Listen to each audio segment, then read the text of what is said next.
Hello everyone and welcome to the public space. Today we invite Bill Gaede again to follow up on the rope hypothesis. The first time we had him on the show I was resisting to the rope penetrating my mind. The second time we had someone try to challenge him, but it was very convoluted. I found there was no clear outcome to the debate. However, today we will dig more in depth about what does this rope hypothesis of physics tell us, and he is with us today. Bill Gaede, how are you doing? I'm doing okay, and how about you? I'm doing good. So now okay. I'm not a resistance agent anymore. I'm not arguing with the rope hypothesis. We're just having a burger on a barbecue and we're opening a beer. Tell me, Bill Gaede, what does this hypothesis tell us once we've accepted it, or if we work with it? Well, let's first understand the general context. For the last 400 years, since the so-called scientific revolution, since the 17th century, we've had only two proposals on the table for light. And one is the wave, the other one is the particle, or really the particle came first, the wave came second. But the point is, it's been particle and wave for the last 400 years. And today, whether you are part of the establishment or a dissident, someone who's against it, which is a minority group, everybody deals with waves and particles. And today, in the dawn of the 21st century, we have a new proposal, and this is totally different. I'm saying that light is mediated by a rope. And what I mean by this is that all atoms in the universe are interconnected. And so we're talking about something totally different than what we've had until today, which is wave and particle. And I sent you that number one there to just give an overall framework there. You can see that it's what mathematical physics proposes, discrete particles. And you can also include there the wave, because the wave is a one-way mechanism, just like the particles. Whereas the rope hypothesis says that all atoms are interconnected. And with this model, we're going to be able to explain, I think, without a problem, we're going to explain action at a distance specifically. But yeah, if you look at the number two there, the rope model of the atom, the second picture, that's what the atom that I'm proposing. I'm saying that all those are ropes that are coming to that circle, on the inner circle, the red one, and they fork out. One of the strands, the rope is a two-strand rope, by the way, a twined two-strand rope, similar to DNA. That's the best analogy we can have for it. And I'm saying one of the strands continues straight to the center of the atom, arbitrarily, and to keep with convention, I'm going to call that the electric strand. And then the other one, the red one in this case, right, goes around, okay, and forms the electron shell that encapsulates the proton star. That's the model for the atom, okay? And if you go to the next one, you'll see how it's constructed. I don't know if you can make that a little bigger. Because I have a difficulty zooming with my... I see. Okay, that's unfortunate. Well, let's see if we can explain what we're staring at there. What I'm saying here, that the rope forks out there. One of the threads goes straight ahead and the other one goes around. And yeah, one goes around, the other one goes straight. Yeah. And it's just how it's built, how the atom is built. That means the rope, the same rope that's going to do light, that's going to simulate light, also is what constructs the atom. Okay, so it's a two-strand rope that becomes the atom. You can call them knots in the fabric of the universe, of the matter of the universe. Okay. And if you go to the next one, you'll see a dynamic version, especially when the atom is doing quantum jump. In other words, the quantum jump is not a little bead that goes from a lower energy level to a higher one and back again. What we're saying here is that the atom is a balloon. In other words, the electron shell is pumping back and forth. Okay, and by doing so, it torques the ropes that converge upon it. And it does so radially. Keep in mind that this is a cross-section, two-dimensional cross-section. And what I'm saying is this is supposed to be a 3D globular idea here, okay? Okay. Well, isn't it weird, this aspect? Because I would expect that if it's a rope that goes from one side of the circle to the other, then pulling on one side should have an opposite effect on the other side, shouldn't it? Positive. Well, I don't know about positive or negative. All I'm saying is that one atom can influence the other one because now they're connected. And here you have an atom that's pumping that there, the one you're showing. It's doing its quantum jump. By doing so, it's torquing the ropes that are connected to it. And that signal is light. And it goes to every atom in the universe. In other words, every atom in the universe pumps torsion waves to every other atom in the universe because they're all connected. Very interesting. Now, it's a model of the atom, and I'm wondering about subparticles, because it seemed to me that the quantum physicists had arrived at various definitions for particles that are even very unknown to most high school students. Like there's quarks, there's of course, gluons. Yeah, exactly. Well, the issue is it's a long story. But if you want, I can try to synthesize this as best as possible.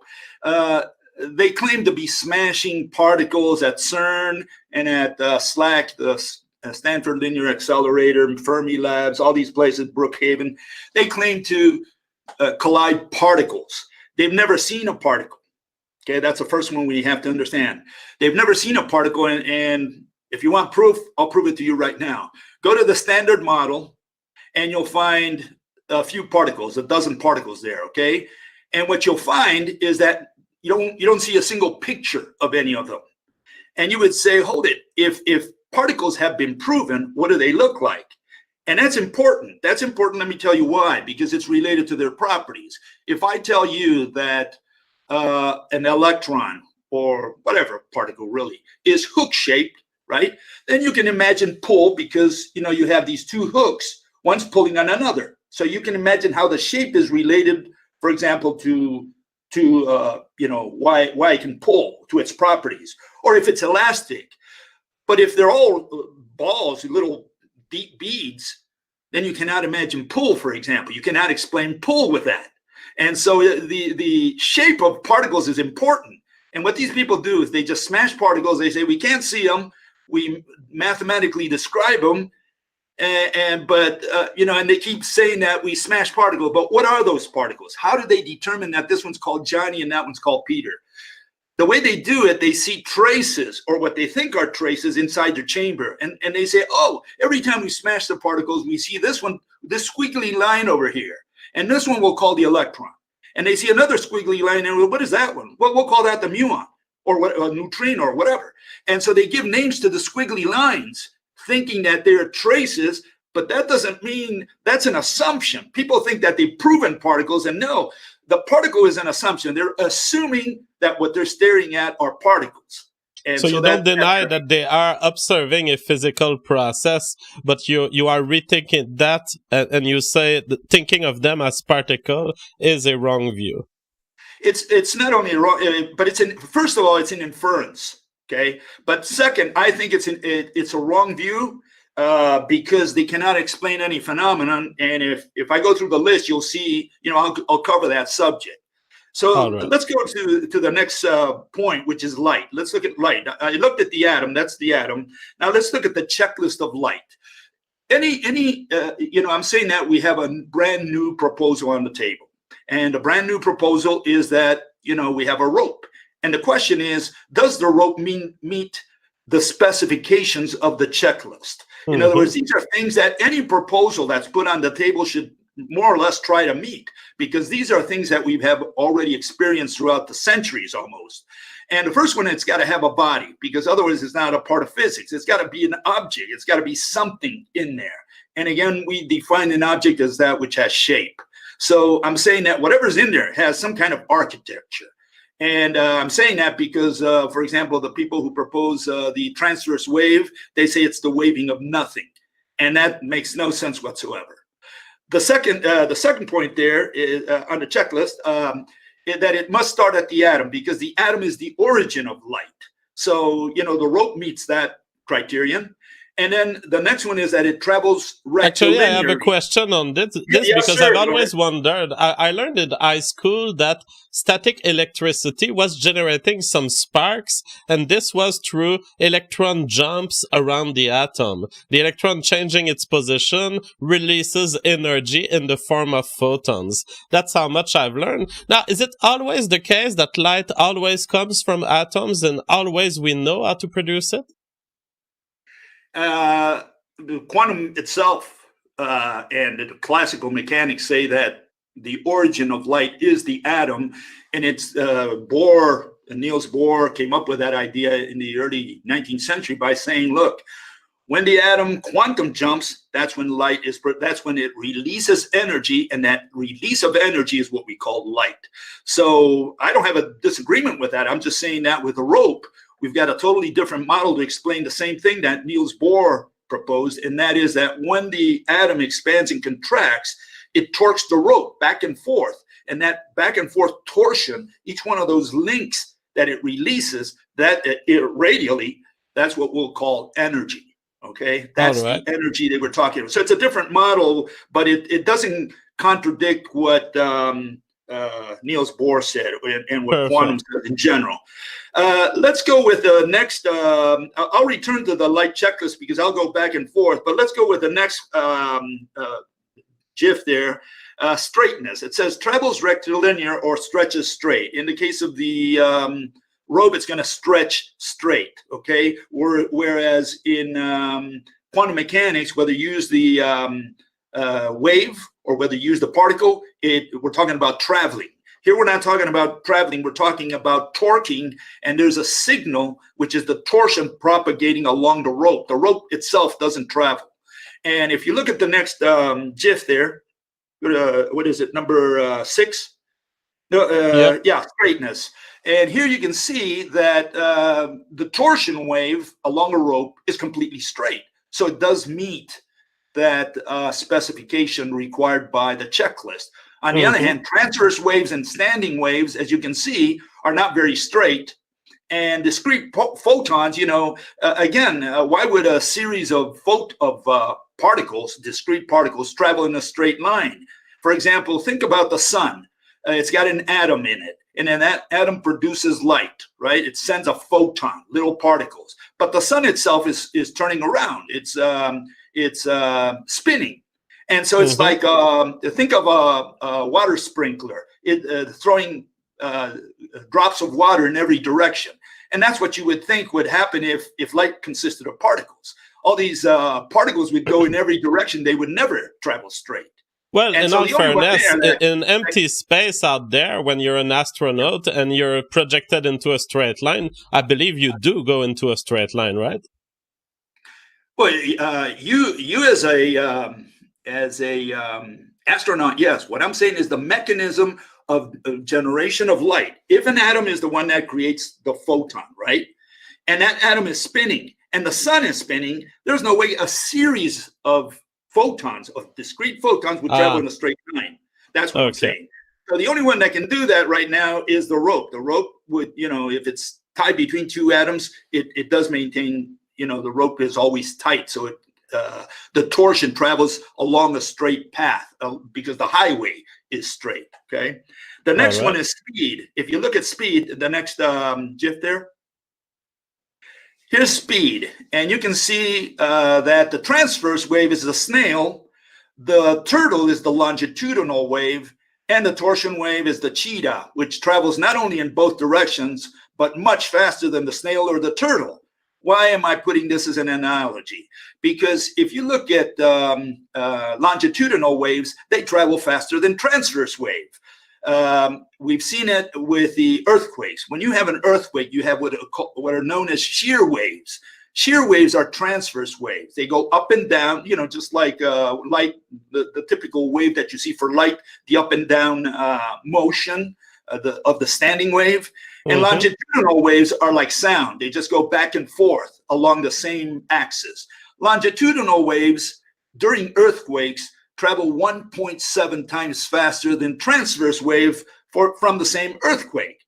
To give you an analogy or an example, if there's lightning if there's lightning, we would if light were a transverse wave, we would hear the sound, the thunder, before we would see the flash. Mm-hmm. And that's actually the problem. Transverse waves are the slowest waves you can imagine, so they cannot really simulate light. On the other hand, the torsion wave is the fastest thing you can imagine. There's no rocket on Earth, nothing that we've ever invented that travels faster than a torsion wave along a tight rope. And that's true of actual ropes? I'm sorry? Did we ever measure the torsion wave of actual ropes that humans are... I don't think they've done it. There's a Russian fellow who does a lot of things with torsion. He may have done it. But this is the point. The tighter you have the rope, the faster will be the torsion. So if you have a loose rope, more or less loose, it won't travel very straight. But you can show to yourself, without taking my word for it. Just take your grandmother's, clothesline, tie 2 clothespins at the end, move one and film it, because I filmed it. Okay, I filmed it.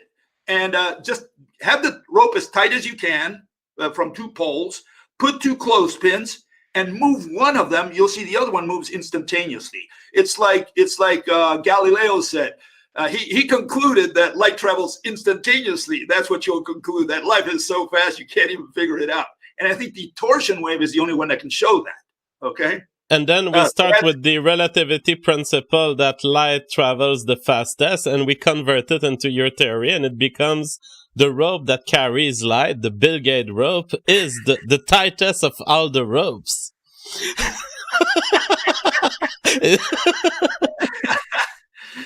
Okay, let's go with the next one. The next one is the constancy of light. The next GIF there? Yep. Light travels at a constant speed, 300 kilometers per second in a vacuum, in space, they say, okay? I say it travels always, no matter through what material. It travels always at 300,000 kilometers per second. Now, I'll get into that in a second, but here you can see the equation. The equation is a derivation from Maxwell, and it's little c, which is the velocity of light, and it's equal to frequency times wavelength. This means that if you increase the frequency, the wavelength goes down. They're inversely proportional, and vice versa. If you increase the wavelength, the frequency goes down, because the speed of light always must remain constant, at least in a vacuum. This is the speed of light in a vacuum. And you can see with the rope how easy you can simulate this. You take any rope, the more you torque it, the smaller the links, which is wavelength, in this case, link length, and you'll have more links. And the more you untorque it, the greater will be your link length, and the fewer links you'll have for that amount of rope, that length of rope. So, the rope simulates this equation. This is the equation of a rope. You can't do this with particles, and you can't do this with transverse wave, because there's no reason for you to increase both frequency and wavelength and travel faster than light. But see, the rope limits that. The rope says you can't do that, because when you increase the frequency, the number of links gets smaller, and vice versa. To understand what's in the model here, we have frequency. We have the number of how do you call them? The number of nodes, or I call them links. Okay, links. And then is there something like tightness that appears here, or there's nothing corresponding to tightness? Well, tightness. Did you say tightness? Yeah, the tightness, because we mentioned earlier that in the case of actual ropes, tightness will influence the speed of propagation. So I'm wondering if such a thing exists for the model of light. The way I look at it is as follows. If you take any length of rope, and I'm saying if you arbitrarily cut this electromagnetic rope at any 2 points that you choose at random, for that length of rope, okay, all you can do is change frequency for wavelength and vice versa. Now, how tight is that? How tight is a rope? I don't know. All I can say is the velocity of light is a constant. And so that would make me assume that the tightness is uniform throughout the universe. Because I've heard that light in certain substrates slows down. Are you aware of this, and how it could be explained in this theory? Yeah, in fact, let me clarify that. I worked with that many years, and it's known as refractive index. For example, in the case, I worked in the semiconductor industry, And we used to have silicon dioxide, glass. We called it, so fancy name is silicon dioxide. The normal name is glass. And glass has we used to use the number 1.45, but let's round it off to 150 because there are glasses that are 150. This means the following. If you take the velocity of light in a vacuum, 300,000 kilometers per second, you divide it by 1.5 glass. In other words, the velocity of, we're going to look at the velocity of light through glass, through this particular piece of glass, right? Silicon dioxide. If you take that and you divide 300,000 divided 1.5, you get 200,000. That means that according to the standard model today, right, of what everybody out there deals with, they're saying they use refractive index, and they say, look, light travels at 300,000 kilometers per second out there in the vacuum, in space, right? But when we pass it through glass, light slows down. This is what they're saying, okay? They're saying it slows down, and we know by how much. It slows down by in the case of glass, it goes down to 200,000 kilometers per second. Okay, but what's the problem with that? They're saying it's just a calculation. Refractive index is simply a table that they've created for different materials, and they created it empirically, and it's used throughout the industry because it's a practical tool for industry. It has nothing to do with how Mother Nature runs her universe. It's just useful for us. We say, look, if you're going to put glass, we're going to assume that light just goes 200,000 kilometers per second. That explains a lot of things, because if you use, like, for example, an ellipsometer to measure the thickness of your glass, that number comes in very handy. See, because it's a conversion table, but there's no reality to the refractive index system. So are you telling me that the proponents of relativity and quantum physics have no explanation for the refractive index? I believe they don't, and let me tell you why. You've probably seen, maybe sometime in your life, Newton holding a prism and taking white light and dividing it into the rainbow of colors. You've probably seen an image of that somewhere. And Newton did that. He took some white light, from the sun, and he broke it up with a prism into all these component colors. And the question is, did each one of those colors, because each one has a different wavelength. Remember, colors is a function of wavelength. Did each one of those go at a slower speed? Is that because of the angle? What's the mechanism? In other words, please explain the mechanism of how that white light suddenly slowed down here to create yellow, here to create red, here to create blue. See, it's a mess. If, on the other hand, you take the rope, it always travels at the same speed from atom to atom.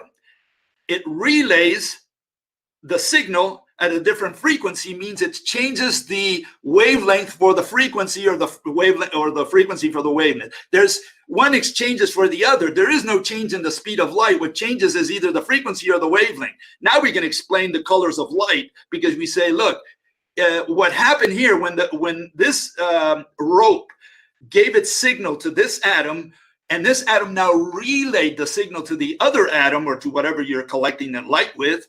Now what changed was the wavelength versus the frequency. In other words, it slowed down and the wavelength became longer, or vice versa.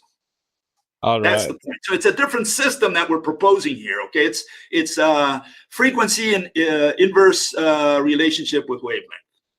Okay, the next one is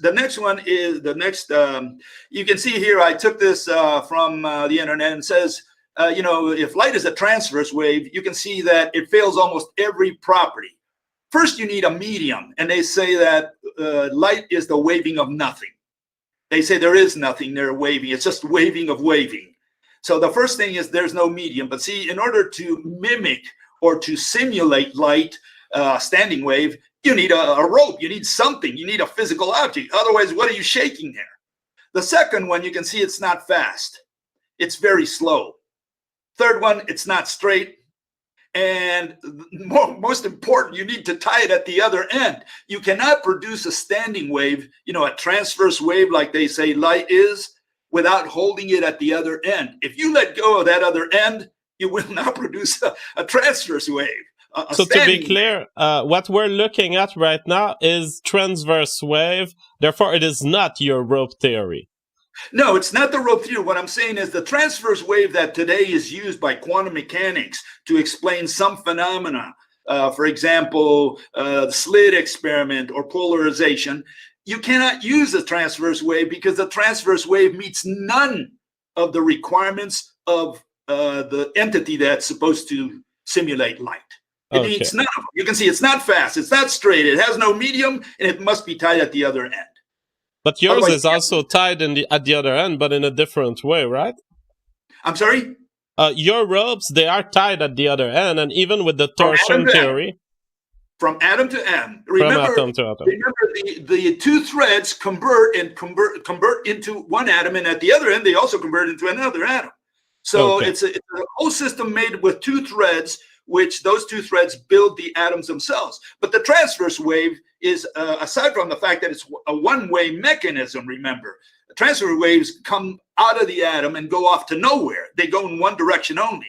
The rope is already a bidirectional system. But, you know, it meets none of the criteria of light, the transverse wave. So the transverse wave should be abandoned. It has no... Okay, and here you see the different features of light. And you can see that the rope meets all of them. First of all, it's straight.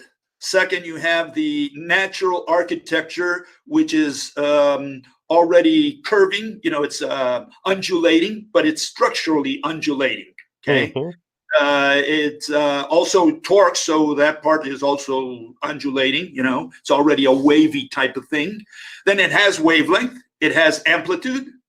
It has all the features. The rope has all the features that we've noticed in light. Okay, there's missing none of feature, and it also you know, embraces an imaginary axis because it's pulled tight. The other thing is that you can see here is both Faraday and Maxwell laws. Faraday laws and Maxwell laws says that the magnetic field, right, generates the electric field and vice versa, and that one runs at 90 degrees to the other. The rope meets both conditions.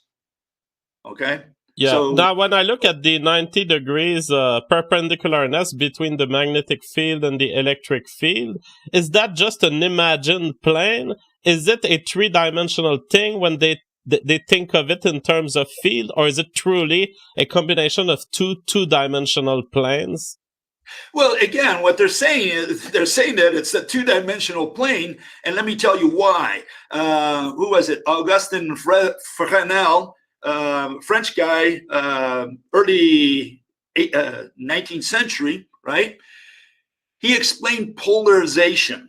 He's the first guy who gave a physical interpretation. Very interesting explanation, by the way. I'm not going to throw him away, but what Fresnel said is the following. He says, look, we have a picket fence scenario. Imagine a picket fence for polarization.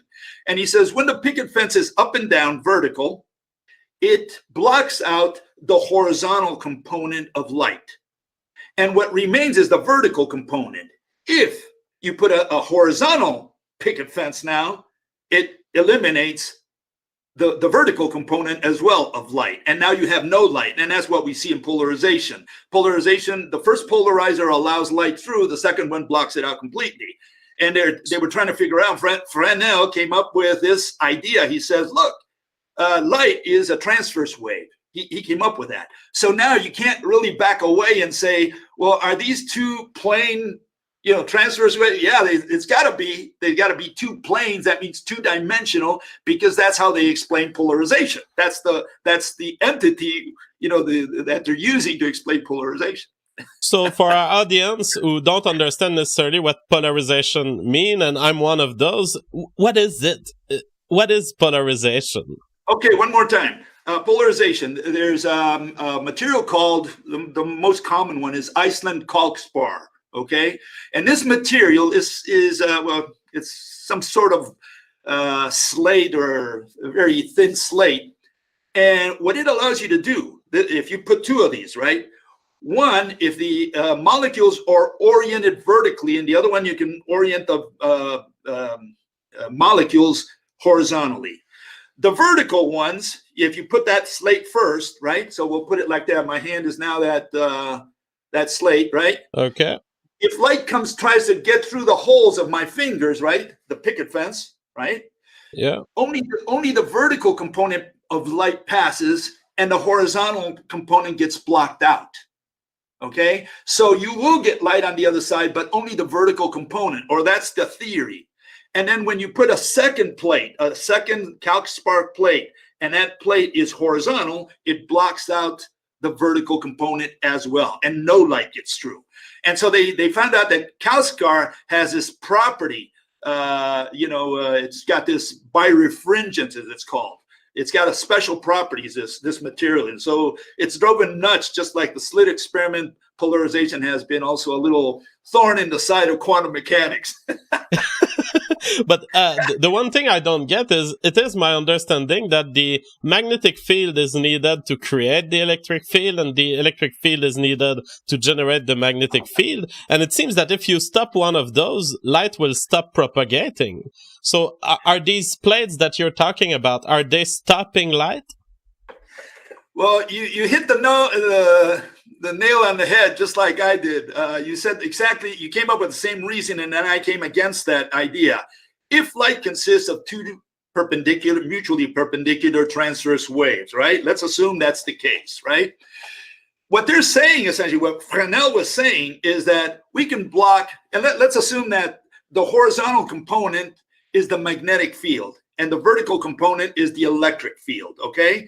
This means that what comes out of the first slab, the calcium slab, what comes behind it is light comprised only of electric fields, and that's you should have a current. You should have only a current. Because light consists of both, and now he's saying we already blocked out the magnetic component. Of course, what he was suggesting, that light comes in all these different directions, and so they don't deal with one wave of light. They deal with many, and so they try to blur the problem out by saying, look, light comes in all these different directions, and sometimes it blocks out the magnetic, sometimes the electric. But if you take just a single beam of light, a single photon, a single transverse wave, then what their theory is suggesting is that what comes out of the other side is just the electric field, and that's nonsense. And have we ever tried that kind of experiment? Well, no, it's not that they haven't tried. It's the question is that it's a conceptual issue. If light consists of an electric field and a magnetic field, and we only have one beam, one transverse wave, what Fresnel is suggesting is that we're blocking out the magnetic field, and what comes out of the other side is just the electric field. And they're saying essentially that light only consists of electric field. That's the problem I see with it. Okay, very interesting. Okay, let me move on here. The next one is that I'm comparing the wave versus the rope. Here you can see that they're both very similar sideways. And people say, well, Bill, all you've done is really called the field a thread. Well, there are many differences between the electromagnetic wave and the electromagnetic rope. First, the wave is a concept. The rope is an object. And that takes a long time to explain to a lot of people. The second one is that a field is also a concept, and a thread is an object. And that takes a long time to explain to people. Field is a mathematical concept only. A thread is a physical object. Thread belongs to physics. Field belongs to mathematics. What you see, those little arrows that you see there, those are vectors. And what they depict are magnitude and direction. Each one of the arrows is just magnitude and direction. There is no real arrow, and there is no little curvy line. What they've done is they just illustrated what they see as far as the magnitudes that they measure inside the lab. And they said, look, it's an electromagnetic wave. And what we mean by this is that there are different potentials along the transverse wave of light. That's what they're saying. And what I'm saying here is that we're talking about a rope, and we don't have to worry about vectors, and we don't have to look at magnitudes or direction. We're just saying it's a rope. It's just that simple. And so even though that they look similar, there's a difference. The rope is three-dimensional. The electromagnetic wave, as you pointed out, is two plane waves, okay? And the other issue is that, one belongs to physics and the other one to mathematics. So, the other one I want to say is that the wave, in a sense, is a cross-section of the rope. A double cross-section, up and down and sideways, horizontal and vertical. Then the other, if you go to the next one, what is it, number 12? This is the dynamic version. And again, what you see is the 2D transverse standing waves. They're very slow. It's a mathematical concept only. Those are vectors that you're seeing there. So they have no real physical meaning. And again, that's why they have to say that it's the undulation of nothing. It's the waving of nothing. They come out of the atom. They only go one way. The 3D rope, on the other hand, torsion goes both ways, very fast. It's a 3D object, totally different notion. So we should not confuse the transverse waves with what I'm proposing here, which is a rope. Okay. This brings to my mind a few interrogations. Can we counter? Oh, you're going to interrogate me. Can we counter light? Because if light is a wave of magnetic and electric field, and I send the exact contrary wave on the other side to collide, I should have an annulation of the electric field and magnetic field. In other words, the collision between two waves of light should equal to zero, to a complete disappearance of any physical phenomena. Is there such a thing? You can't do that. It's impossible, because the electromagnetic rope ends in an atom. So there's only one rope between any two atoms. You can never have one rope. See, we're not talking about a one-way mechanism like a photon, discrete photon, or like a transverse wave. We're talking about something that is already connected at both ends. You cannot have a rope collide against the rope. There's going to be an atom. The rope is connected between two atoms. There's only one rope between any two hydrogen atoms. Clarify that, because remember, uranium, for example, uranium has 92 or built with 92 hydrogen atoms, you could say, right? There's more because there's neutrons in there, etc. But my point is that, uranium atom would have many more ropes than just a simple hydrogen atom. So we got to keep that in mind. I see. Okay, that was actually my second question, which was, is it possible for ropes to be perfectly superimposed? And as far as you say, you seem to be saying, no, it's just one rope. There's not two ropes that connect the two same atoms in the universe. No. Every atom has a different, from one atom to any other atom, according to what I'm proposing, there should be only one rope. Now, we have some reactions from the crowd before we move on. Michael Stott says, what's different between wavelength and link length? I think you pretty much answered with your graphics, but... No, there's none. Okay, link length, we're simply replacing the notion of wavelength with link length. That's all I'm doing here. There's no change there, really, no profound change, okay? May I continue with, because I've got some material to cover. I want to make sure I cover it all. Okay, and then we'll go back to the reactions of the crowd. Yeah, okay. Let's go with the next step, which is electricity. This is the notion of electricity according to the rope model. Remember, those atoms are built with threads. One, what we have is an encapsulation of the proton star. The encapsulator, in this case a balloon, is the electron shell. We have a row of these atoms. Really, they're molecules. I put them as atoms because it's easier to explain the mechanism. That's what I'm concerned about here. But think of these as molecules in reality. Here we're going to talk about atoms. Let's assume all these atoms are merged, one with the next one right next to it. So we have a row of merged atoms. These atoms are twirling around. When they twirl around, when they oscillate like they're doing there, they're spinning. The whole row, I call it a serpentine. So here we have this long serpentine built of merged atoms, merged electron shells. They're spinning around along an axis, and one of the threads, really both of the threads, come loose, and the threads begin swinging around the whole serpentine. Okay, we're going to call that the magnetic field. All these threads that are now spinning around is going to be the magnetic field. And you can't see it very well there, unfortunately, but think of there's a bunch of threads spinning around there in the magnetic field. Yeah, and then the current, electric current, is the atoms themselves that are spinning. As you can see, the electric current goes in one direction, and it's at 90 degrees to the flow of the threads which are spinning around the serpentine, which form the magnetic field. So the electric field or the electric current is at 90 degrees to the magnetic field. We have simulated what we see in the lab. Right at the bottom, you see the orthodox version, the version used today, which is just a flow of electron beads from atom to atom. So what is emerging as serpentine? Are these one thread of the rope? What is it exactly? No. I'm saying that each one of those balloons, see, I hope you can see the balloons there. Yeah, we can see them.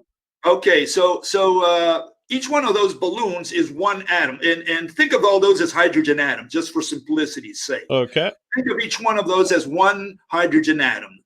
All those hydrogen atoms are merged shells. They merged like, hydrogen gas, two hydrogen atoms. They merge, they form a figure 8. Think of something like that.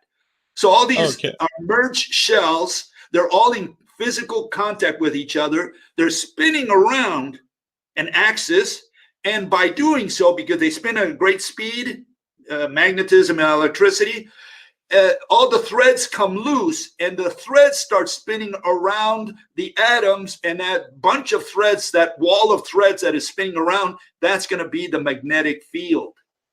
That's the model. I see. Very good. Okay. So there's no real position of the atom in these spinning experiment. They are unloosing, they're outside, their shell is growing in your theory. Yeah, what I'm saying is the shell is already built out of gazillions of atoms coming, threads coming from every atom in the universe. But there's only one rope connecting this atom to the next atom. These atoms merge, and by doing so, and because they're spinning, electricity triggers them to spin at high speeds. One of the threads, the two threads come loose, and they go around the two atoms. And this spinning of threads around the serpentine is what we're going to call the magnetic field. In one direction, you're going to have the electric or electricity, and around it, 90 degrees to it, you're going to have the magnetic field. So that's fascinating, because I don't think I've ever heard an actual explanation of the magnetic field and how it would work. I've heard description of what it is. I think it's the very first time I'm exposed to a kind of explanatory theory of the magnetic field. And let me continue here, because, then people will have a million questions, I'm sure, what happens with new theories. Here you have the three models. You have the classical model, the quantum model, which is, it incorporates also the classical model, and the rope model. The classical model, which comes really from the days of Faraday and James Maxwell, 19th century, we have electron beads going, the electricity. We're talking about what electricity is. We have electron beads going from atom to atom. And that's the model that people usually learn in high school. What they've discovered, or what they claim to have discovered since the early 20th century, is that you don't need a conductor to conduct electricity. You can have just electron beads go through vacuum, through the air, through nothing, and that's going to be electricity. You don't need a conductor. You don't need atoms to conduct electricity. That's what they're saying. That's what quantum is saying. Mm-hmm. And the rope model is just the twirling in place of merged electron shells, what I'll call a serpentine. That whole line at the bottom, that's a serpentine, just merged shells. They're spinning in situ, right? And that's going to be electricity. Now, what's the problem with a quantum model? We've got a serious problem with this quantum model, where only beads, electron beads, go through the air, through nothing, without any atoms. And I got a big problem with that, and that's going to be the next two GIFs. Let's go with the first one, number 15, I think it is. Yeah. Here you have a chamber. This is a vacuum chamber. And on the one hand, you have the electron gun. The electron gun is a tip that is heated. So you heat the electron gun, and it's supposedly, okay, this is the explanation. They say what it does, it's heated to such a high degree that it releases electrons only. So all these electrons come loose from their atoms, and they start flowing through the chamber from the cathode to the anode. Okay. Now in this chamber, we have an entry for gas and an outlet that goes to the vacuum pump. So you can pump any gases from the chamber if you want. Okay. What happens if this is true? If electrons really can travel through empty space like quantum claims, right? Then this means that if I pump the chamber down, I introduce gas, I have electricity flowing. Now I pump the chamber down. I pump it down. Hopefully, let's say an ideal situation, we pump it down so that there's nothing inside the chamber except the electron beads being created by the electron gun. Again, you got to think of this as a machine gun shooting bullets. Okay, so the machine gun is shooting bullets. Well, if quantum is correct, then that means that the mean free path has increased. The electrons now have nothing to bump against. There are no atoms inside the chamber. There should be more electricity recorded at the anode. We should, if you have a detector there, you should detect a higher electric current because you've eliminated all obstacles. You're saying vacuum should facilitate electricity. Yeah, look at the next GIF. It illustrates that. See, if you remove all atoms from the chamber, now you have nothing to bump against. All those, no air, no water, nothing inside the chamber. You got a perfect vacuum. Let's assume you could achieve that. Now the electrons should all flow completely to the other side. They have nothing to bump against. We should have more current. That is definitely not the case. It never happened, never will. Always, always, always, if you want to send electrons across, you need to have something in there. You can have air, you can have water, you can have something. You cannot do it with absolutely nothing. If you remove all matter from the chamber, the electricity will for sure, no doubt about it, go down. Empty space is an isolating material. It's a conceptual issue, by the way, okay? So, this seems like a major overlook if quantum physicists could not explain this. What do quantum physicists respond to this, the conductivity of empty space? They never did. See, you got a group called the Electric Universe. They're very famous out there, okay? A small group of dissidents. They claim they are. I say they're not. They're just a sect of quantum mechanics. They claim that electricity flies through the vacuum. In other words, from one galaxy to another, what connects galaxies is electricity. That's what they claim.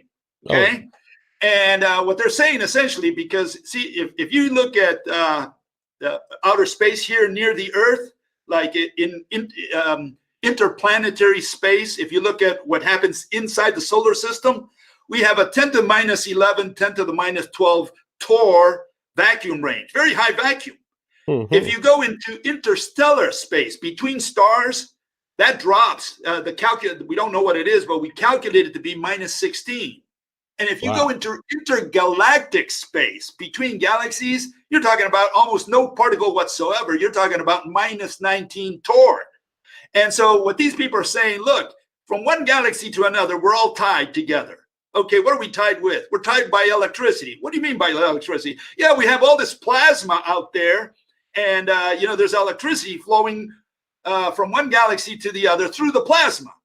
Well, you don't have a plasma at 10 to the minus 19. I mean, there might be a plasma, there might be charged particles out there for all we know, but there's so little matter, you have no current. If quantum is correct, and if the electric universe are correct, they're saying that all these electron beads travel through the vacuum without any conductor. That's what they're saying. Very interesting. All right, let's continue.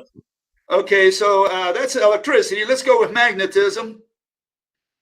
Okay, and here I try to synthesize in one little GIF here many things, so it's going to be a little tedious, but I'll see what I can do here. What I'm saying is, how does a magnet attract another magnet? And the first thing I look at is the patterns left by what are known as magnetic lines of force. What those lines of force, which they claim are abstract, which are not real, what patterns they leave when we look at iron filings that are sprinkled around the magnet. So if you sprinkle iron filings all around the magnet, it'll leave those patterns. It'll leave a pattern that looks like those little lines that are going across, okay? That's what you'll see. And the question is if those lines of force are real or imaginary, as the mathematicians or the quantum people, the classical people are claiming they are.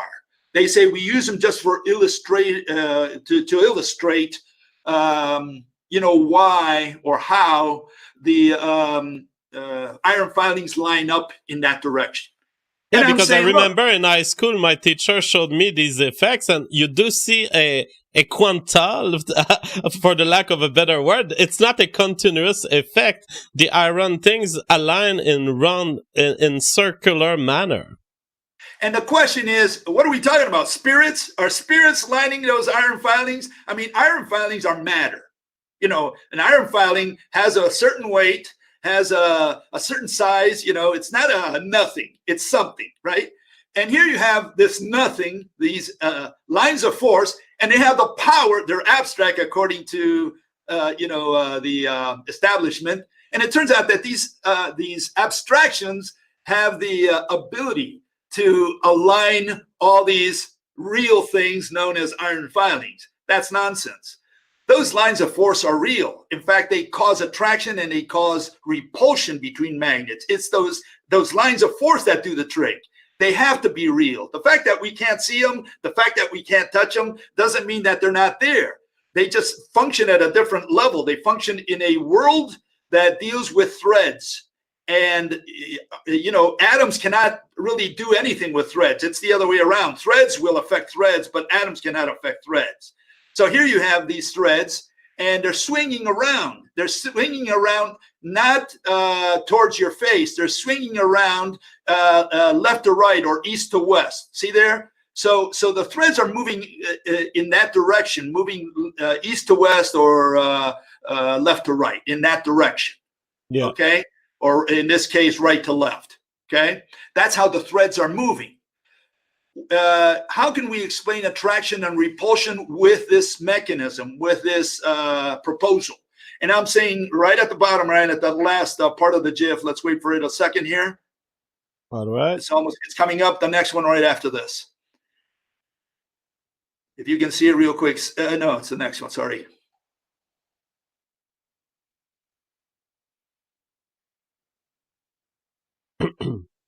On the right, you can see the threads clashing. And on the left, you can see how they latch onto each other and pull. So we have a mechanism. We have a mechanism for how the threads, see, one thread is coming up like that. Let's see if I can do this like that. See, one is coming down, the other one's coming up.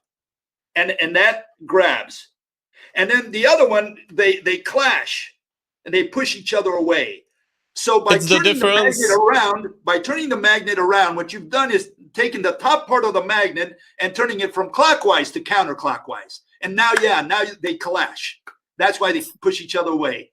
So now we have a mechanism, a physical mechanism that explains how a magnet attracts and how a magnet repulses another.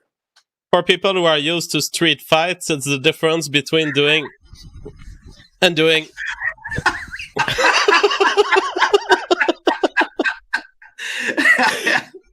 Yeah, we got to think. See, I see it down there. Well, okay, this is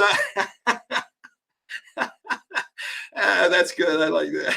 One of the things you got to think about for the new generation. Well, wait till we get to this guy. The new generation, we got to look at the Matrix generation. You got if you're going to use your ray gun, you no longer can think of in terms of you shooting bullets. You press that button on your ray gun or on your a light sword or whatever, and it turns out that the light that comes out of it is already connected to you, to your body. That atom is already connected to your body, and all you're doing is torquing the rope at a higher frequency. That's all you're doing. So it's a different mechanism. We got to think in different terms here. okay, for this All right. setup.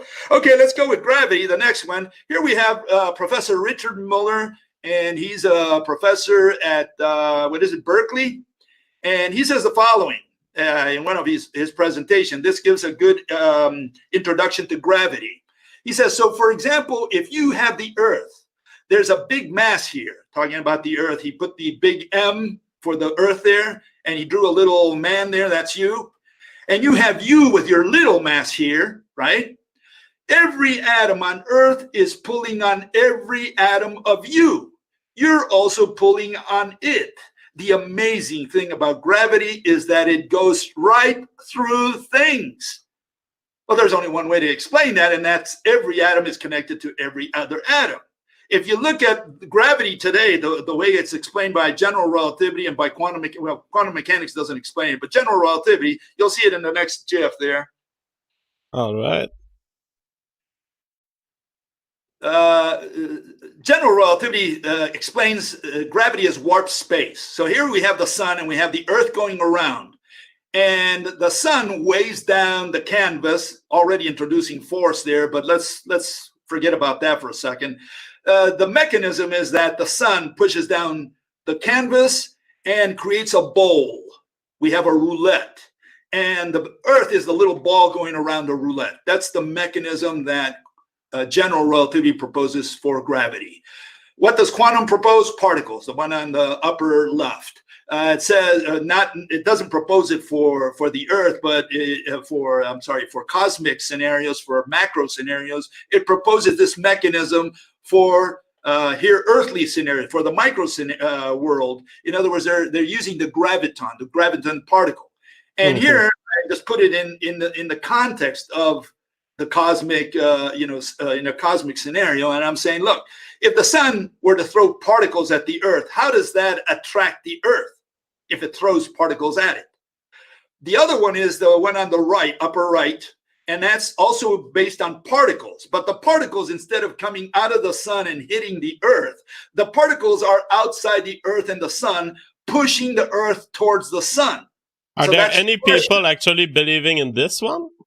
Yeah, you have people. It's known as really the Casimir effect. If you take two plates, this is the explanation. Okay, you take two plates and you remove the particles in between them. The particles on outside of the plates push the two plates inwards. Wow, that's fascinating. So they do have these explanations out there. And I'm saying all this is nonsense. Look at if you put that one back again, you'll see the rope model at the bottom. The Earth spins the Earth around because every atom on Earth is physically connected to every atom that comprises the sun. And so, the sun just swings the Earth around like a bunch of Lilliputians would swing Gulliver around at the end of a bunch of ropes. That's how it is. Or a kid, just swinging a ball around himself. That's what it is. Now, a question emerges. It's a much simpler mechanism than the mathematical models that they created, for warp space, particles, and pressure. A question emerges in my mind. How does your theory deal with displacement at speeds? Suppose I was to accelerate the Earth toward the sun. What's happening to the rope here? Well, the issue, remember, you have centrifugal force here because the sun is swinging the Earth. And here, in fact, I have a little ball always. I found one with a straight, you see that? Yeah. Okay, so we can understand this. If you swing this ball around, I'll make it smaller so that it fits within the camera. Uh-huh. If we swing the Earth around, right? That's how it does it. There's centrifugal force from the motion, from the what is called the angular momentum, and then the string, the ropes. All the ropes from the ball connected to all the from the Earth connected to all the ropes to every atom in the sun. That's the string. That's the analogy here. The string is the analogy for all those ropes. So the string doesn't let the ball get out, but at the same time, it's the angular momentum of the speed of the Earth the sun twirling the Earth around itself and all the other planets that prevents the planets and the moons and etc. from leaving the solar system. No. Because you got to ask the question, what prevents the moon from flying out of the solar system? What holds it to the Earth? Is there nothing there? Are we going to put spirits in that space between the Earth and the moon? And I'm saying if every atom from there is connected to over here, then yeah, we can imagine why the moon can't leave, because all atoms are interconnected. But my question was more, suppose that I have super rockets, like very powerful, enough to accelerate the Earth, and I drive the Earth toward the sun. What am I doing to the rope? Is there some loose appearing in the ropes? Do we see, as a result of movement speed increasing, is that the equivalent of the blue shift or the red shift? What's happening in terms of the light capacities between the sun and the Earth? The rope always remains tight. The atom slides along the rope, eating rope and releasing rope behind it, like a bead on an abacus. So no cost at all. The wire on the abacus doesn't go with a bead. The bead slides along it, and think of an atom as eating links of ropes and releasing links of ropes along a given rope that it's going through. Well, I don't want to be an ass here, but then what if I drive? It's your job to be an ass. What if I drive the planet Earth away from the sun? Is there the same thing? The atoms just slide along the ropes. I mean, when I approach you, you don't even have to use the sun scenario. Every atom in your body is connected to every atom in my body through these electromagnetic ropes, right through the ocean. And when I approach you, when I get closer to you and farther away from you, all I'm doing is sliding along the ropes. No, but it seems that, are you telling me that the rope that are connecting my atoms to your atoms are also continuing past our bodies toward infinite planes? Yes, the atom that starts in your the atom that starts in your body and an atom that ends in my body, that rope, that single rope, right? That rope, I can only slide along from towards you and, back and forth along that rope. But all the other atoms, some atoms are behind me. Remember, if gravity goes right through things, that means that the ropes are going through my body from the sun through my body to your body. Okay, so essentially you're taking loose from the ropes of the other atom you're headed toward to give it back to me. Right. There's only so much thread in the universe. In fact, the underlying hypothesis, the underlying proposal, there's a single closed loop thread in the entire universe. That's all there is. This thread turns into every atom, which we're going to call knots, and into every neutron. I'm saying there are neutrons. Some people don't like that idea, but and then in between you have ropes, those same threads. So there's a single thread in the entire universe. That's all there is.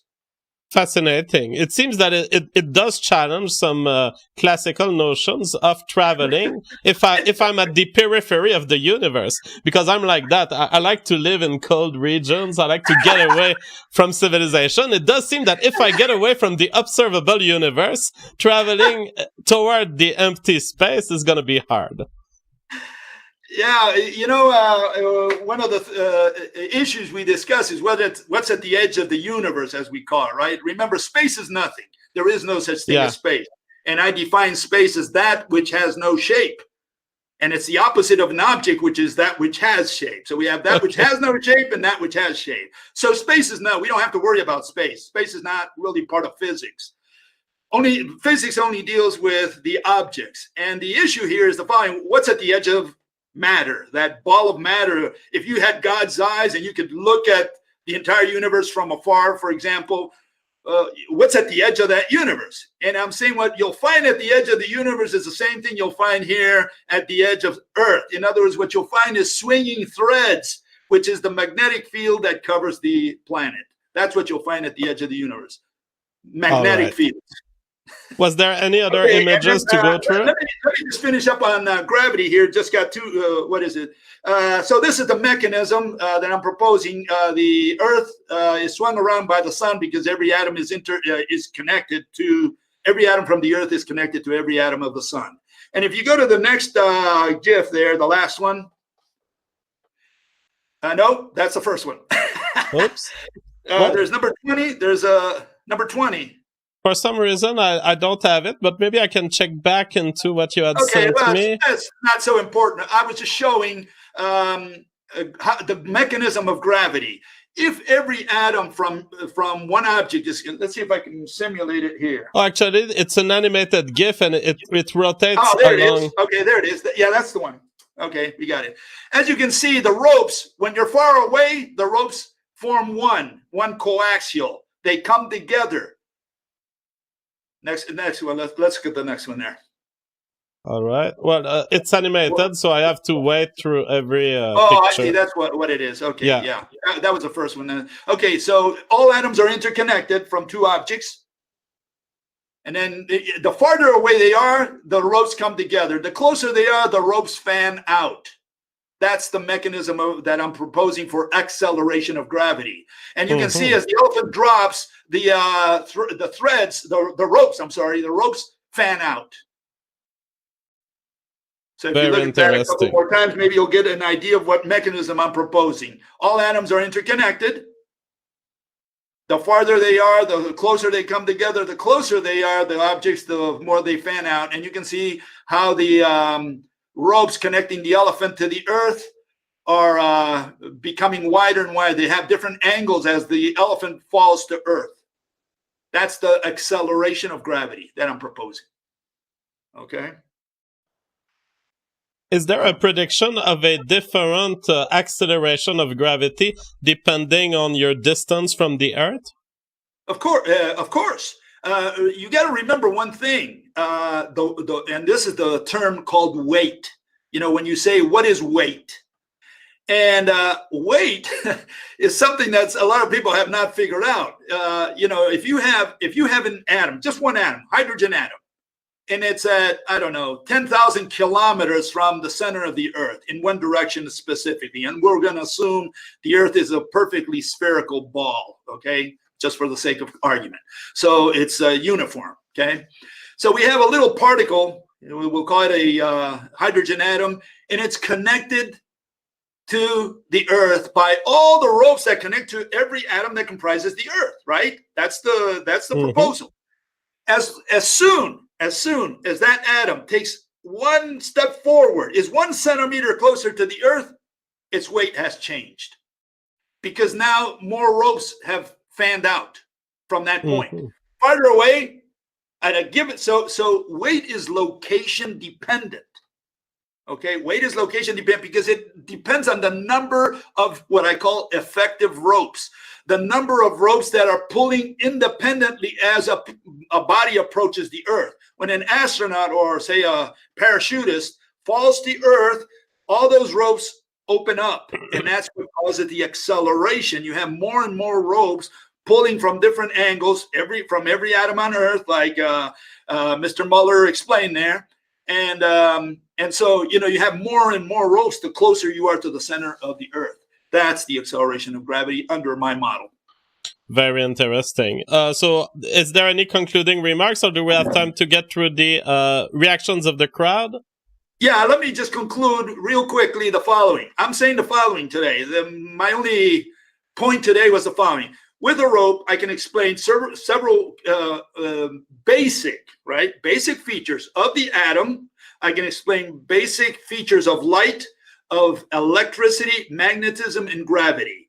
I think, as a minimum, what I called my soft conclusion, as a minimum, the rope should be considered side by side, should be at least regarded side by side with the particle and the transverse wave. As a minimum, it's earned that right to say, well, it's worth looking into. Maybe I can't explain every phenomenon in the universe. There's so many things going out there. But I think as a minimum, since it can explain in a rational manner each one of these features, as a minimum, it deserves consideration. Absolutely. I fully agree. That's why I love hearing from you. Crusader Mimetic says, make sure to have Bill crush black hole theory and the pre-Stone Age understanding of diffraction. That's actually what happened today. In the afternoon, I was thinking about the ropes, and I ended up thinking, what if a photon is orbiting around a black hole? Is that a rope? And does the end of the rope reconnects back to itself in some circular way? So you visited the black hole today, huh? Well, let me tell you something about black holes, which I think clarifies a lot. First of all, black hole supposedly, right? It used to be a star. It's an enormous star that compressed because it had so much matter. It compressed to the point where it became a singularity. It crushed all matter out of existence. Let me say that again because that's important. It crushed all matter out of existence. There's only mass. So we have mass, but see, mass is the quantity of matter. And so we have a circular reasoning. We crushed all matter out of existence. There's only mass, but mass is the quantity of matter. We got a problem there. There's a bigger problem. Supposedly the black hole, right, influences a star nearby. That's how they see a black. That's how they detect black holes. They say, look what's happening to that star that we can see. What's happening to it? It's going around a circle. Oh, it's got to be a black hole in the center of that circumference. And look at that other star. It's losing its gaseous skin. What's sucking it? Oh, it's got to be a black hole, an unseen black hole. What's the problem? The problem is that a black hole is all mass and no matter. It's just a singularity, a mathematical singularity. And you cannot say that mass did the trick. You cannot say that mass made a star go around. You cannot say that mass pulled the skin, the gas from the surface of a star from far away. You cannot say, you can say a dog did it. You can say a rock did it. You can say a vacuum cleaner did it. You cannot say that mass did it because mass is a concept. What the mathematicians have done is turn the whole thing around. They say, look, every time we see this, we know it's related to mass. That means that there's got to be a big mass there pulling on that thing somehow. But they're not explaining the mechanism. They're just describing it mathematically, saying, oh, the more mass we have, this is the effect. But you cannot use mass as a mechanism to say mass did this and mass did that. That's the problem with the black hole. No, but you agree that there's a supermassive object at the center of galaxies, right? No, absolutely not. No. What's making these galaxies spin? There's a different mechanism which I propose for what is known as the black hole phenomenon. Whether we're talking about sucking gases from a star or making a star twirl around, both of them are done by the magnetic field of the galaxy. It's so powerful. If you take a charged particle in a lab, you can do this in the lab here on Earth. Take a charged particle and put it in a magnetic field. So we have the magnetic field coming down, for example. That charged particle will move around in circles. And that's what's happening to a star that's under the influence of the magnetic field of the galaxy. The magnetic field is sweeping down, and this charged particle called the sun is turning around in circles. And likewise, that same magnetic field is the one that in certain regions, because in those regions the magnetic field is very intense, is sucking or removing the gaseous matter from its surface. If you take smoke, just take smoke in a lab. You can do I've got a video on this, but if you take smoke in a lab and you put it close to a magnetic field, the magnetic field will move the smoke and it'll suck it in. And that's exactly what the magnetic field of the galaxy is doing to a star's gaseous surface. Exactly. So do you think that the center of galaxy is essentially non-massive or at best a little star, but nothing very massive? Absolutely not. What we have is going through there is the magnetic field, just like the magnetic field goes through the center of the Earth and out the other side, out the edges of the Earth and coming back in. It's, it goes that in a circular fashion all around the Earth. And the magnetic field of the galaxy is the same thing. And talking about galaxy, because we got to look at dark matter in conjunction with the black hole.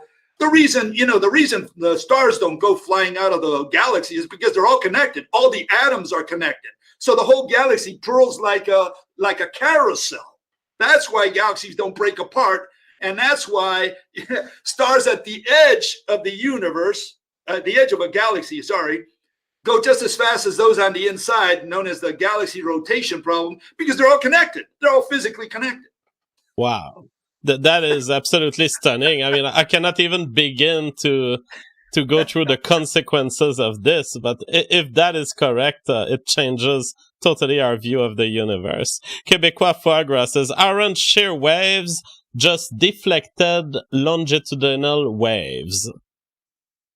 Well, a longitudinal wave, remember, is like sound. It just goes along a given axis, back and forth. It's rarefaction and compression of like the sound. Sound is the typical example where, you know, it hits your ear, but what's hitting your ear? What's hitting your ear is air.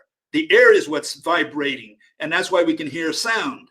And the issue is that you must have a physical entity to mediate a longitudinal wave. So we cannot talk about transverse wave or longitudinal waves without identifying what is it that is waving. That's what we're doing here with a rope. We're saying, look, the rope is a physical entity. You don't believe me? Go to the hardware store and ask for a rope. You'll find that they'll sell you something in your hand. But ask them for a longitudinal wave or a transverse wave and see what they give you. And Québécois Foie Gras also ask, can ropes intersect? I have several answers for that, if you allow me to, because it's a very charged question. So if I may, because so people understand what the problem is with that question. It's a can of worms, and so it needs careful attention. And so let's go step by step here, okay? The first answer I have at least 4 answers for that. So here's the first one, okay? Let me finish with each answer. The first answer is it's a premature question. It's a premature question because of the following. What I presented today is the basics. And I'm saying, look, does the rope simulate light? Does the rope simulate magnetism? Does the rope simulate gravity and electricity? If the answer is no, let's assume you decide that no, it doesn't in your opinion. Well, then we don't have to ask the question of what a rope is made out of. Does it stretch from here all the way to the Andromeda galaxy? We don't have to ask any more questions because the rope doesn't meet any of the conditions. Okay, that's the first issue. The second issue is that we have to know, in order to understand my answer to that question, you need to understand my language. And I created a new language. I'll have to agree with that. People accuse me and say, you invented a new language. I say, yeah, I invented a new language. It was necessary because no one has defined the foundations of physics in the last 10,000 years. Physics requires an object. You can't do physics without an object. If God comes in and erases all the matter from the universe, you're not seeing anything. There's nothing happening. No one in the last 10,000 years defined the word object for the purposes of physics. Don't take my word for it. Just pick up any textbook of physics, the one you studied in high school, go to the library, whatever, and you will find the following. You will find no one begins by saying an object is this. This is the definition of an object. That's the first one. Second one is no one noticed even how important it is to define the word object for the purposes of physics. And there are other words. You need to know what location means. You need to know what motion means. You need to know what exist is. Physics is the science of existence. Physics only studies that which exists. And none of these words have ever been defined. And you say, Bill, what's that got to do with my question? Well, that goes to the third issue. The third issue goes as follows. Before a rope can cut across another rope, okay, listen carefully here. Before a rope can cut across another rope, it must touch it, okay? So here, let me simulate. I've got my rope always here. Mm-hmm. Here's a scissor. I want to cut the rope. Before I can cut the rope, I must touch it with the blades, correct? Okay, so now what is the problem? The problem is, what do we mean by touch? I mean, are we going to use the definition of the ordinary dictionary and say, oh, touch, yeah, I touched the table. No, we can't use that. For the purposes of science, touch means zero distance. That's what touch means, zero distance. But we have a problem because, and this is why definitions are so important to understand these things. So we have zero distance, but what happens? Here I have 2 fingers, one's touching the other, right? Is there zero distance between the atoms of my fingers? And has the skin become one? And the answer is no. But if they did become one, let's assume, because that's zero distance, there's no space separating the atoms there, nothing. Then what happens? We have a single object, but a single object destroys the word touch because touch requires two objects. Okay, and zero distance turns two objects into one. And all I'm saying here is how difficult, how complex the question is to say, do ropes cut across each other? Do they tangle? You know, there's a lot involved. It's a very charged question. And just to give you an idea, it took me 2 years to figure out an answer to the question. First of all, not boasting, just the reality. And second, in my book, it's the 7th chapter. Before you can get to the 7th chapter, you got to eat a lot of words. You got to understand a lot of concepts before you can get to that point, because there's a lot involved. And that's all I can say right now. It's just, I cannot explain this in 2 seconds and say, oh, you understood it. There's no way. Okay. Very interesting. Now, is the object of your theory, the object is the rope or the atom? Yeah, really, the object was the rope. You know, as you know, I was in prison. I was in prison for 3 years. Yeah, people were talking about this on the chat before you came in, your Wikipedia page. Now, for those who want to call me out, and they were saying, JF, why don't you talk about the criminal history? To me, I've looked into this thing on Wikipedia, and there's nothing in there that shows me that Bill is an immoral person. He seems to be an agent of information. He wants to spread information.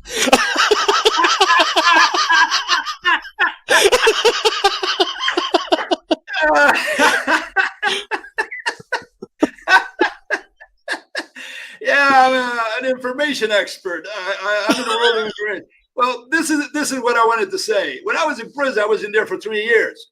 And, you know, I came from an atheist background. My family was not only just atheists, they were militant atheists.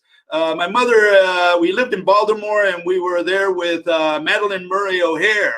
She was a friend of ours. She came to our house. We would go to her house. She was the founder of American Atheists. She was later killed. Anyways, I came from an atheist background. And when I went to prison, you know, I had studied a lot of religion. I read the Bible 3 times when I was a kid. And so I knew a lot. I knew a lot of the arguments used in the biblical world, in Christianity especially. And when I went to prison, you know, these guys, they became born again Christians on the first day in prison. They repented of their sins, and suddenly they all became, a lot of them, you know, became born again Christians. Some became Muslim, especially the black people. And so they would argue with me, and they would, you know, people would form a group around us, and we would laugh and tell jokes and so on. They had a lot of fun, and we were arguing. The guy defending religion, I was attacking it. And so the issue came up, and they said, you know, in a couple instances, they came back at me and said, well, prove to me that God does not exist.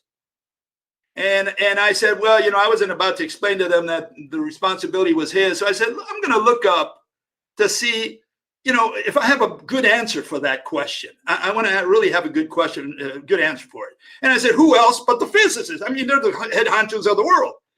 And I started looking at the physics books in the library. There were several of them, and I was appalled what I read.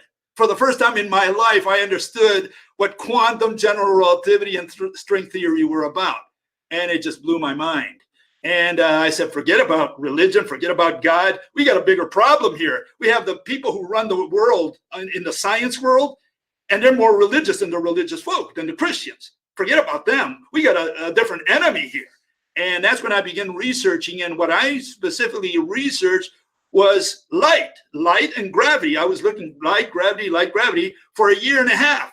And a lot of people would have given up by then, but I kept going until, you know, eventually I think I cracked the code. I said, a rope.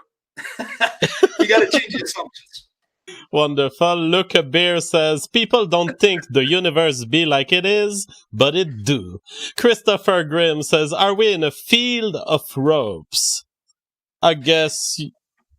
You could call it, look, if you take a whole bunch of ropes, you could say that's the background radiation. You can call it a field. You can call it the false vacuum, ether. You can use a lot of terms. The important thing is to understand the concept. If every atom is interconnected, there's going to be a field of ropes, gazillions of them crisscrossing in the solar system. And so, we do have these fields, these vibrations out there that we are able to detect. And it's just a bunch of ropes that are vibrating. They're sending signals to every atom. That's what I think a field is. That's what I think the ether is. That's what I think the false vacuum and all this other stuff that they've come up with is. All right. LM says, is life, energy, or electricity a product of the compression of atoms? Is the universe expanding or folding in on itself? I'm stupid and I know nothing. Well, whoever asked that question, he's just been fed something from the establishment, and they talk about the expansion of the universe. So we need to clarify again, language is very important here. There is no physical object called universe. Universe means space and matter. That's what universe, it's a concept. It's got two parts to it, space and matter. Now, we can talk about the expansion of space, and we can talk about the expansion of matter. We cannot talk about the expansion of space under the rope model because we define space as that which has no shape. There is nothing there. So space, forget it. And that's essentially what general relativity says, that space is expanding. So that we say that's nonsense. Space is not a physical object. It's not a balloon. The universe doesn't have shape like a ball that's expanding. But now the question is, does matter expand? Are atoms getting farther away from each other? Are stars getting farther away from each other? Are galaxies farther? That's a different answer. That requires a look at. But what I'm saying here is that and you have to understand the following. In the local group of 20 galaxies, of which, the Milky Way is one of them, Andromeda is another one, the Magellan Clouds, there's two of them, those are part of it. There's 20 galaxies in the region known as the local group. Those galaxies are blue shifted for the most part. Andromeda galaxy is 2.5 million light years away, coming towards us in 2.5 million years. If God doesn't think otherwise, it's going to collide against our galaxy, supposedly. Okay. Yeah. It's blue shifted. It's coming towards us. This means that not the entire universe is expanding or matter. Some things are blue shifted and coming together. And the question is, how do you explain that within the expansion of the universe theory proposed by general relativity? You can't. Now, with background radiation, I hope you still believe in the Big Bang.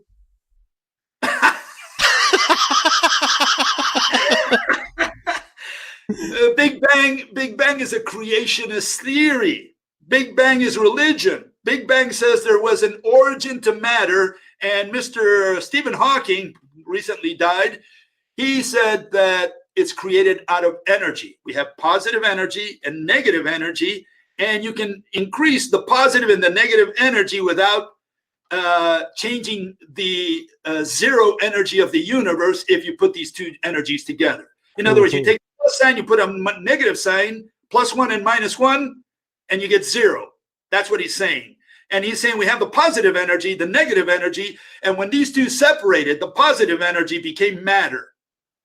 But energy is a concept. In fact, Richard Feynman says, we don't know what energy is. And of course, energy is a concept. It's not a what.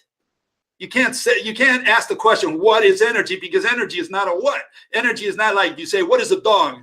And you say, here, I'll point to it. That's a dog. And you point to the dog. You can't point to energy. There's no such thing as energy. And to say that we came out of energy, well, it's mathematical nonsense.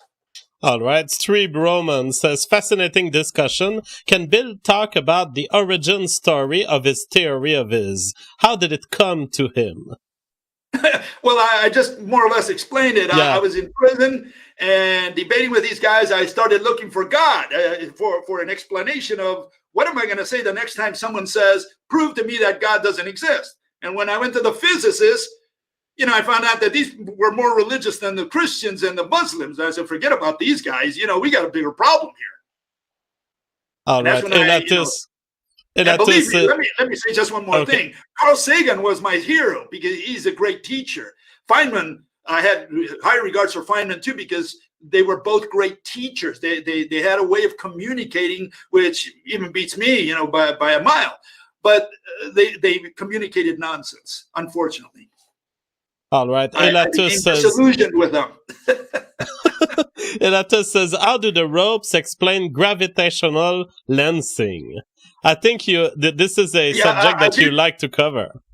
Yeah, very simple. Let's just look at Arthur Eddington's verification of Einstein theory in 1919. What did Arthur Eddington do? Supposedly he went out there with ships into the ocean, into the Pacific Ocean, and he looked at, during an eclipse, he realized that there was a star behind the sun, and he could see that star even though the sun was in the way. And so the question is, how did we see that star behind the sun? And I explain it if I had the graphic, I could show you, and picture's worth 1,000 words, but let me see if I can explain it. You have the star. Every atom in the star is connected to every atom forming the corona of the sun. So each one is connected, okay? And now each atom in the corona of the sun is connected to your eye. So what happens? The atoms are relaying the signals from the torsion signals from that star to your eyes through the atoms in the that form the corona of the sun. So you're saying that you can form a curve with straight lines. That's the point. Are you saying that it's a failure of the material to be opaque? Essentially, these ropes are carrying the light signal through objects? I am not understanding completely the question. Well, I'm wondering, are the ropes actually curved in your models, or they are not? No. They just go through the object? No. Ropes, always straight, always straight. Threads, they curve around, they form the magnetic field. But ropes are always tightly pulled. The rope never bends in any way. It's always pulled tight. And what I'm saying is, if you connect one atom to another atom, and that atom to another atom in a triangular way, you can convey that signal from behind the sun by the sides, through the sides. Ah, very interesting. Okay. You can do it all with straight lines. That's what I'm saying. There's this pattern that you can do with straight lines, and you just keep turning the straight line, over it, and you can create a curve. And that's essentially what's happening with the ropes. Very interesting. That's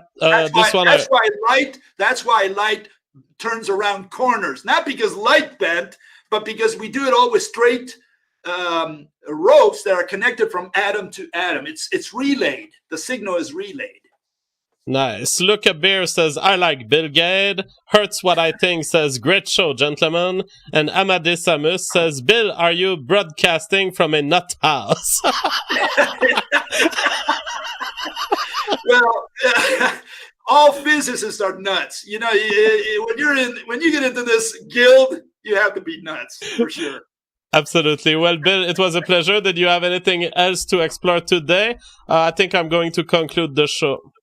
Okay, no, I'm okay, and I hope simply that the rope is considered side by side, at least with the wave and with the particle. Absolutely, I'll be carrying the exposure of the rope. I'll be trying to do my best to have someone really come to me and convince me that the rope doesn't exist. I'd love to hear it. Personally, I've done my best. I think that it recruits elements of other theories of physics, and it puts them together in such a magical and... Well, I know, don't take it as an insult. I just used the word magical, but I didn't mean it as an insult, but it's very special the way in which it binds gravity, light, magnetism in ways that I've never seen before. Thank you so much for coming, Bill Gaede. Yeah, thank you again, JFG. We'll see you. All right, bye-bye.